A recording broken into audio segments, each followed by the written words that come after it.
Salut à tous. Je voulais vous présenter à tous le résultat de la petite personnalisation via le logiciel. Donc en fait, comme indiqué dans le post, je me suis acheté un Baofeng V5R. Dans le kit, il y avait un câble USB pour justement pouvoir paramétrer tout via PC, ce qui m'intéressait très fortement.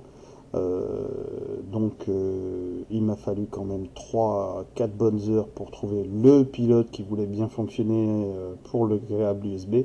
Ça a été relativement embêtant, pour rester poli. Euh, mais une fois que le pilote a été trouvé, le raccordement c'est très facilement fait. C'est l'USB, vous me direz. La communication avec le logiciel Chirp de chez Bafeng est vraiment très très simple. Il faut utiliser un peu d'anglais, mais honnêtement, il n'y a vraiment pas besoin de grande base. Et alors là, derrière, le résultat est très très facile à obtenir. Donc on peut paramétrer vraiment beaucoup de choses, hein. C'est un appareil qui est relativement complet. Et notamment les petites choses de base, les couleurs d'affichage et autres, et le message d'accueil. Ici, je me suis fait un petit plaisir.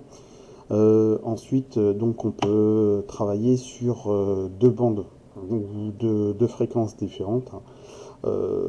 Et on peut pousser la personnalisation jusqu'à afficher soit la fréquence, soit le nom de l'enregistrement, soit il y a un troisième paramètre mais que je ne suis pas allé voir. Donc j'ai choisi sur la gamme A, donc la ligne du haut ici, de travailler sur le nom de fréquence. Ces fréquences, je les ai téléchargées directement via le logiciel. Il m'a fallu 3 clics pour les intégrer dans la radio. Au total, il y a 77 fréquences, 69 LPD et 8 PMR. Donc je vous avouerai que le résultat est plus que convaincant quand vous n'avez pas à mettre tout ça à la main. Donc une fois que ça a été fait, on paramètre. Moi j'ai choisi d'afficher par le nom d'enregistrement en haut, par la fréquence en bas. Par contre, on peut noter ici. Alors, on va essayer d'activer un petit peu. Je ne sais pas si on va bien voir. Vous voyez le numéro d'enregistrement. Alors, donc là, PMR3, PMR4.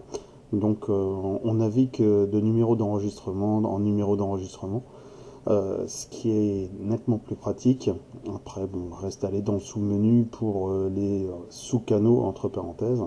Ce qui permet une utilisation relativement simple. L'avantage aussi du logiciel, c'est que tous ces réglages sont enregistrés dans un fichier, donc ça permet de le dupliquer sur autant de postes qu'on veut, et je dirais, à peine une minute par poste. Ce qui est très intéressant pour avoir une uniformisation plus tard. Et l'avantage aussi, c'est s'il y a une petite modif à faire, on le fait via le logiciel, on connecte tous les PC et toutes les radios, et ça va très très vite. Voilà. J'espère que ça vous a convaincu, et puis dites-moi, n'hésitez pas à me poser des questions, dites-moi ce que vous en pensez. Je reste à votre écoute.